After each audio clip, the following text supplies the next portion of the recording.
휴대폰이 울렸습니다. 화면에 뜬 이름을 보는 순간 저는 손이 얼어붙었습니다. 장미숙, 제 전 시어머니였습니다.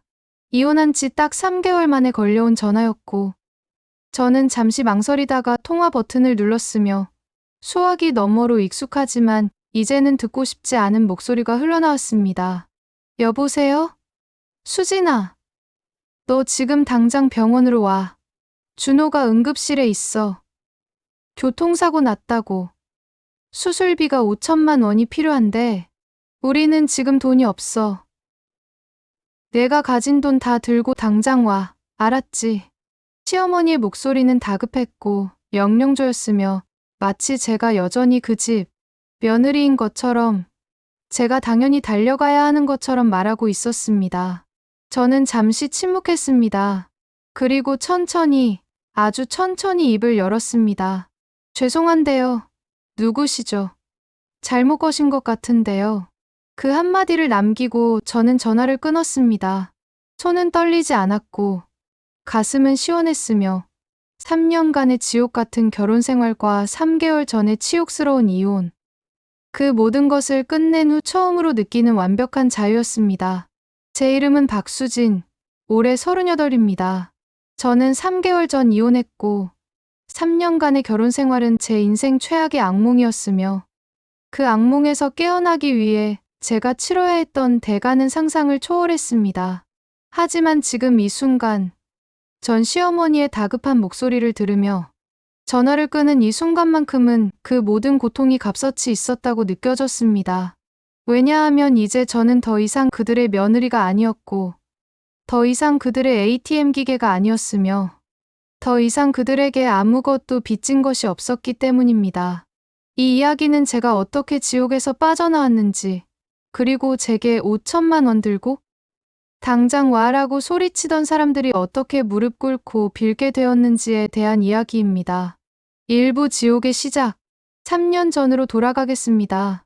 저는 35살이었고 중견 기업의 과장으로 일하고 있었으며 연봉은 6천만 원 정도였고 서울 변두리에 작은 아파트 하나를 가지고 있었습니다. 결혼 상대는 김준호, 저보다 2살 많은 37이었고 중소기업에서 대리로 일하고 있었으며 연봉은 4천만 원 정도였습니다. 우리는 소개팅으로 만났고 6개월 동안 연애를 했으며 준호는 다정했고 배려심이 깊어 보였고 저는 그와 함께라면 행복한 가정을 꾸릴 수 있을 거라고 믿었습니다. 하지만 첫 번째 경고는 결혼식 당일에 왔습니다. 결혼식장 신부 대기실에서 준비를 마치고 입장을 기다리고 있을 때 시어머니 장미숙 씨가 들어왔고 그녀는 제 웨딩드레스를 위아래로 훑어보더니 첫 마디를 던졌습니다. 이 드레스 얼마 주고 빌렸어? 300만 원? 에이, 우리 며느리 될 사람이 이런 싼 드레스를 입으면 어떡해. 우리 집안 체면이 있는데. 그래도 뭐 내가 벌이가 있으니까 앞으로 우리 준호 잘 먹여 살려야 할 거야. 알았지? 저는 그 말을 듣고 잠시 당황했지만 결혼식 당일이니까 긴장해서 실수한 말이겠거니 하고 넘겼고 웨딩드레스 값은 실제로는 150만 원이었지만 굳이 정정하지 않았으며 그저 네 하고 대답하고 입장 음악이 울리기를 기다렸습니다. 하지만 그것은 실수가 아니었습니다. 그것은 앞으로 3년간 제가 겪게 될 지옥의 예고편이었습니다. 신혼여행에서 돌아온 첫 주말, 시댁에 인사를 드리러 갔을 때 시어머니는 저를 거실 소파에 앉히고 준호를 부엌으로 보낸 뒤 저와 단둘이 이야기를 나누자고 했습니다. 그녀는 차를 따르며 말했습니다. 수진아, 우리 준호가 좋은 집안에서 자랐고 대학도 좋은데 나왔지만 지금 다니는 회사가 좀 작아서 연봉이 적잖아. 그런데 내가 대기업 다니고 돈도 잘 벌잖아. 그러니까 집안 살림은 내가 주로 책임지고 준호는 나중에 승진하면 그때 보태는 걸로 하자. 그리고 내 아파트 있잖아. 그거 팔아서 우리 준호 명의로 좀 더 큰 집 사는 게 어때? 부부는 한 몸이잖아. 누구 명의든 무슨 상관이야. 하지만 남자가 집 명의자여야 가장 노릇을 제대로 하지 않겠어. 저는 그 말을 듣고 뭔가 이상하다는 느낌이 들었지만 각 결혼한 새댁이 시어머니 말에 토를 다는 것은 예의가 아니라고 생각했고, 일단 알겠다고 대답하고 나중에 준호와 상의해 보겠다고 말했습니다. 하지만 그날 밤 준호와 이야기를 꺼냈을 때 준호는 어머니 말씀이 맞다고, 우리 엄마가 인생 경험이 많으시니까 그냥 따르는 게 좋다고, 그리고 아내가 집안 살림 책임지는 게 요즘 추세 아니냐고, 맞벌이 부부는 다 그렇게 산다고 말했습니다. 저는 그때 깨달았습니다. 준호는 제 편이 아니라 어머니 편이라는 것을. 그리고 이 결혼은 제가 생각했던 것과는 완전히 다른 방향으로 흘러갈 거라는 것을 말입니다. 하지만 이미 결혼을 했고 아직 신혼 첫 달이었으며 저는 노력하면 달라질 거라고, 시간이 지나면 서로 이해하게 될 거라고 믿었습니다. 얼마나 순진했는지요. 결혼 3개월 차 시어머니가 전화를 걸어왔습니다. 수진아, 우리 준호 동생 결혼하잖아. 그런데 결혼 준비하느라 돈이 좀 부족하대. 내가 좀 도와줄 수 있을까? 1천만 원만. 나중에 꼭 갚을게. 저는 망설였지만 거절할 수 없었고 제 적금을 깨서 1천만 원을 건넸으며 시어머니는 고맙다고, 역시 우리 며느리라고, 나중에 꼭 갚겠다고 말했습니다. 하지만 그 돈은 돌아오지 않았습니다. 결혼 6개월 차 시아버지가 사업 자금이 필요하다며 2천만 원을 빌려달라고 했고 저는 또 적금을 깨서 돈을 건넸으며 이번에도 곧 갚겠다는 말만 들었습니다. 결혼 1년 차 시어머니가 허리 수술을 해야 한다며 수술비 1천만 원이 필요하다고 했고 저는 회사 동료에게 빌려서라도 돈을 마련했으며 시어머니는 병원 침대에 누워 제 손을 잡고 고맙다고, 내가 낳은 딸보다 낫다고 말했습니다. 결혼 1년 반, 시댁 전체가 제주도 가족여행을 간다며 여행 경비 500만 원을 내라고 했고 저는 보너스로 받은 돈을 모두 냈으며 여행에서 돌아온 시댁 식구들은 제게 고맙다는 말 한마디 없이 여행 사진만 자랑했습니다. 그렇게 2년 동안 저는 시댁에 총 4,500만 원을 주었고 제 통장은 텅 비었으며 저축했던 돈도 모두 사라졌고 신혼 때 가지고 있던 제 아파트도 준호 명의로 넘어간 상태였습니다. 저는 ATM 기계가 되어 있었습니다. 돈 나오는 기계, 시댁 식구들이 필요할 때마다 누르면 돈이 나오는 편리한 기계, 그 이상도 이하도 아니었습니다. 그리고 결혼 2년 6개월 차 저는 준호의 휴대폰에서 문자를 발견했습니다. 오빠, 어제 너무 좋았어. 다음 주에도 만날 수 있어? 보낸 사람은 예진이라는 이름이었고 저는 손이 떨리는 채로 문자를 더 확인했으며 그 안에는 준호와 그 여자가 주고받은 수백 개의 메시지가 있었고 호텔 예약 확인서도 있었으며 둘이 찍은 사진도 있었습니다. 준호는 6개월 전부터 회사 후배와 바람을 피우고 있었습니다. 제가 시댁에 돈을 대느라 허리가 휘는 동안 제가 야근을 하고 주말에도 일을 하며 돈을 벌고 있는 동안 준호는 다른 여자와 호텔에서 시간을 보내고 있었습니다. 저는 그날 밤 준호를 기다렸고 준호가 퇴근해서 들어오자마자 휴대폰을 들이밀며 물었습니다. 이게 뭐냐고. 예진이라는 여자가 누구냐고, 6개월 동안 뭘 한 거냐고 소리쳤습니다. 준호는 당황했지만 곧 태도를 바꿨고 오히려 저를 비난하기 시작했으며 내가 집에서 아내 역할을 제대로 했냐고, 맨날 회사 일만 하고 집안일은 팽개치고 나한테 관심도 없으면서 무슨 아내냐고, 그러니까 내가 밖에서 위로를 받는 거 아니냐고 말했습니다. 저는 믿을 수 없었습니다. 제가 번 돈으로 시댁 식구들 먹여 살리고 제 아파트를 남편 명의로 넘겨주고 허리 휘어가며 일하는 동안 남편은 바람을 피우고 있었고 그것도 모자라 제 탓을 하고 있었습니다. 저는 그날 밤 처음으로 이혼을 생각했습니다. 하지만 다음 날 시어머니에게 전화가 왔고 그녀는 제가 말도 꺼내기 전에 먼저 말했습니다. 수진아, 준호한테 들었어. 내가 애 못 가지니까 준호가 스트레스 받아서 실수한 거래. 남자들은 다 그래. 이해 좀 해. 내가 여자로서 부족하니까 그런 거잖아. 그리고 이혼? 절대 안 돼. 우리 집안에 이혼한 사람 없어. 내가 참아. 알았지? 그 순간 저는 깨달았습니다. 이 가족에게 저는 사람이 아니라는 것을. 저는 그저 돈을 대주고 모든 잘못을 뒤집어쓸 희생양일 뿐이라는 것을. 그리고 이 지옥에서 빠져나가려면 제가 직접 문을 부수고 나가야 한다는 것을 말입니다. 2부 탈출과 재기. 저는 그날부터 계획을 세우기 시작했습니다. 조용히, 치밀하게, 아무도 눈치채지 못하게 이혼을 준비했고, 우선 제 명의로 되어 있던 것들을 모두 정리했으며, 준호 명의로 넘어간 아파트는 다시 가져올 방법을 찾았고, 시댁에 빌려준 돈의 증거를 모았으며, 준호의 외도 증거도 더 확보했습니다. 3개월 동안 저는 완벽하게 준비했고, 변호사를 선임했으며, 이혼 소송을 제기했습니다. 준호와 시댁 식구들은 충격을 받았고, 시어머니는 전화로 소리쳤으며, 내가 감히 우리 아들한테 이혼을 요구해? 내가 뭔데? 우리가 너한테 얼마나 잘해줬는데? 하고 외쳤습니다. 저는 차갑게 대답했습니다. 어머님이 저한테 받아간 돈 4,500만 원, 다 증거 있습니다. 제 아파트 준호 명의로 넘긴 것도 사기로 고소할 수 있습니다. 그리고 준호 씨 외도 증거도 있고요. 조용히 이혼하실 건가요? 아니면 법정에서 싸우실 건가요? 하지만 시댁은 물러서지 않았습니다.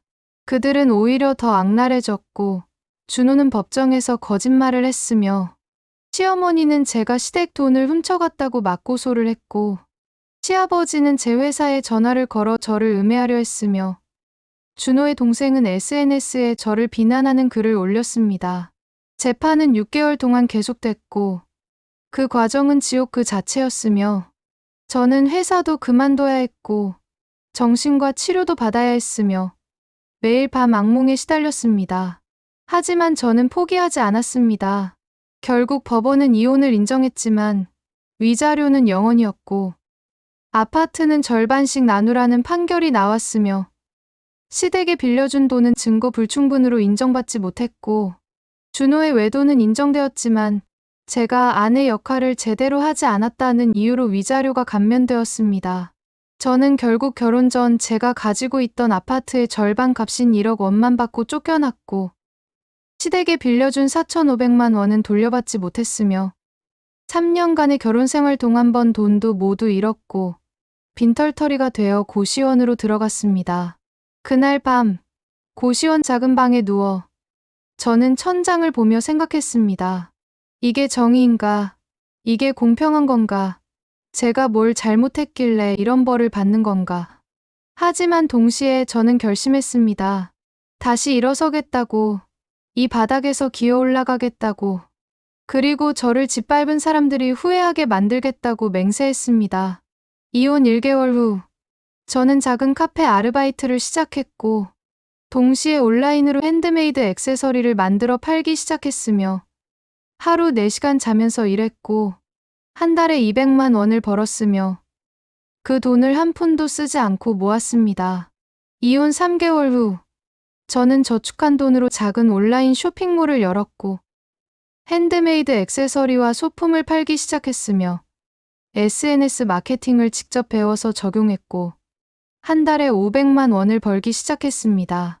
이혼 6개월 후, 제 쇼핑몰은 입소문을 타기 시작했고, 유명 인플루언서들이 제 제품을 소개했으며, 주문이 폭주했고, 한 달 매출이 3천만 원을 넘어섰으며, 저는 직원 2명을 고용했고, 고시원에서 나와 작은 오피스텔로 이사했습니다. 이혼 1년 후, 저는 사업을 확장했고, 오프라인 매장도 열었으며, 백화점 입점 제안도 받았고, 투자자들이 찾아왔으며, 연 매출 10억을 달성했습니다. 이혼 2년 후, 제 브랜드는 업계에서 인정받기 시작했고, 여성 창업 성공 사례로 언론에 소개되었으며, 강연 요청도 들어왔고, 저는 강남의 30평대 아파트를 샀으며, 통장에는 5억이 넘는 돈이 있었습니다. 그리고 이혼 2년 반, 저는 한 사람을 만났습니다. 그의 이름은 정민우, 저보다 3살 많은 41였고, 그는 대기업 임원이었으며, 집안도 좋았고, 무엇보다 저를 존중해 주었고 제 사업을 응원해 주었으며 저를 동등한 파트너로 대해 주었습니다. 우리는 6개월 동안 연애를 했고 그는 저에게 청혼했으며 저는 고민 끝에 수락했고 이혼 3개월 전 우리는 조용히 결혼식을 올렸습니다. 민우의 가족은 따뜻했고 시어머니는 저를 딸처럼 대해 주었으며 시아버지는 제 사업에 관심을 가져주었고 저는 처음으로 진짜 가족이 무엇인지 알게 되었습니다. 그리고 바로 그때 3개월 전 재혼한 지 얼마 안 되었을 때 전 시어머니 장미숙으로부터 전화가 온 것입니다. 3부 그 전화. 여보세요? 수진아, 너 지금 당장 병원으로 와. 준호가 응급실에 있어. 교통사고 났다고. 수술비가 5천만 원이 필요한데 우리는 지금 돈이 없어. 내가 가진 돈 다 들고 당장 와. 알았지? 저는 휴대폰을 들고 그 목소리를 들으며 3년 전의 기억들이 주마등처럼 스쳐 지나가는 것을 느꼈고 시댁 식구들이 저를 ATM처럼 대하던 기억, 준호가 바람을 피우고도 제 탓을 하던 기억, 시어머니가 저를 여자로서 부족하다고 비난하던 기억, 이혼 재판에서 저를 음해하려 했던 기억, 그 모든 것이 한꺼번에 떠올랐습니다. 그리고 저는 결정했습니다. 죄송한데요. 누구시죠? 잘못 거신 것 같은데요. 전화를 끊었고 시어머니는 바로 다시 전화를 걸어왔지만 저는 받지 않았으며 문자가 쏟아지기 시작했고 수진아 제발 좀 받아봐. 준호가 죽어가고 있어. 내가 아니면 안 돼. 우리가 잘못했어. 제발 같은 메시지들이 연달아 왔지만 저는 모두 무시했습니다. 하지만 호기심은 있었습니다. 준호에게 무슨 일이 있었길래, 왜 수술비 5천만 원이 필요한 건지, 왜 시댁에는 돈이 없는 건지 저는 궁금했고 그래서 제 지인 중 한 명에게 부탁해서 알아봤으며 이틀 후 그 지인이 전화를 걸어와 말했습니다. 수진아, 너 전 남편 교통사고 난 거 맞는데 음주운전하다가 중앙선 침범해서 반대편 차량이랑 정면 충돌했대. 상대방은 다행히 경상인데 내 전 남편이 중상이래. 그리고 음주운전의 중앙선 침범이니까 전액 본인 부담이고 형사처벌도 받을 거래. 그런데 더 웃긴 게 사고 날 때 조수석에 여자가 타고 있었대. 그 여자도 다쳤는데 알고 보니 내 전 남편이 재혼한 사람이래. 저는 그 말을 듣고 피식 웃었습니다. 준호는 저와 이혼한 후 자기가 바람 피웠던 그 여자 예진과 재혼했고 그리고 또 음주운전을 하다가 사고를 냈으며 수술비는 본인이 전액 부담해야 하는 상황이었고 게다가 형사처벌까지 받을 처지였습니다. 그리고 시댁에는 돈이 없다는 것도 이해가 갔습니다. 제가 지인에게 더 알아봐 달라고 했더니 시아버지 사업이 2년 전에 망했고 시댁은 빚더미에 앉았으며 준호 동생도 사업 실패로 파산했고 시어머니는 친구들한테 돈을 빌렸다가 다 날렸으며 온 가족이 지금 쪼들리고 있다는 것을 알게 되었습니다. 그래서 마지막 희망으로 저한테 전화를 건 것이었습니다. 예전에 그들의 ATM이었던, 아무 말 없이 돈을 갖다 바쳤던 그 순진했던 박수진에게 말입니다. 하지만 저는 더 이상 그 박수진이 아니었습니다. 시어머니의 전화와 문자는 3일 동안 계속되었고 처음에는 명령조였다가 점점 애원조로 바뀌었으며 제발, 우리가 잘못했어. 다시는 안 그럴게. 준호가 죽으면 어떡해. 같은 말들이 쏟아졌습니다. 그리고 4일째 되는 날, 제가 회사 사무실에 있을 때 누군가 문을 두드렸고 직원이 들어와 말했습니다. 사장님 밖에 어떤 할머니가 찾아오셨는데 만나주실 수 있냐고요. 저는 누군지 알았지만 만나주기로 했고 회의실로 안내하라고 했으며 5분 후 회의실 문을 열고 들어갔을 때 거기에는 시어머니 장미숙이 앉아 있었습니다. 3년 전 마지막으로 봤을 때와는 완전히 다른 모습이었고 머리는 백발이 되었으며 얼굴은 주름투성이었고 옷차림도 초라했으며 눈가에는 다크서클이 짙게 깔려 있었고 마치 10년은 늙어 보였습니다. 저는 회의실 의자에 앉아 그녀를 쳐다보며 차갑게 물었습니다. 무슨 일로 오셨습니까? 시어머니는 떨리는 목소리로 말하기 시작했고, 수진아, 제발 좀 도와줘. 준호가 정말 죽을 것 같아. 수술을 안 받으면 평생 장애인으로 살아야 한대. 5천만 원만 빌려줘. 나중에 꼭 갚을게. 제발이라고 애원했으며 심지어 제 앞에 무릎까지 꿇으려 했습니다. 저는 그녀를 가만히 쳐다보다가 입을 열었습니다. 어머님. 아니, 장미숙 씨. 저는 더 이상 당신 며느리가 아닙니다. 그리고 준호 씨는 제 남편이 아니라 전 남편입니다. 법적으로 저는 그분과 아무 관계도 없어요. 시어머니는 울기 시작했고, 그래도 한때 가족이었잖아. 정 떨어졌어. 그렇게 박정하게 굴 거야? 하며 호소했습니다.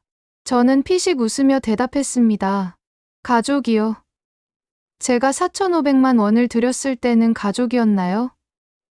준호 씨가 바람 피웠을 때 장미숙 씨가 내가 여자로서 부족해서 그렇다고 하셨을 때는 가족이었나요? 이혼 재판 때 저를 음해하려고 거짓말하셨을 때는 가족이었나요? 시어머니는 말문이 막혔고 저는 계속 말을 이었습니다. 그리고 정 떨어졌냐고요? 장미숙 씨, 저한테는 처음부터 정이 없었어요. 저는 그냥 당신들의 ATM이었을 뿐이에요. 돈 필요할 때마다 누르면 나오는 기계. 그게 제가 그 집에서 가졌던 유일한 가치였죠. 시어머니는 고개를 떨구었고 저는 마지막으로 말했습니다.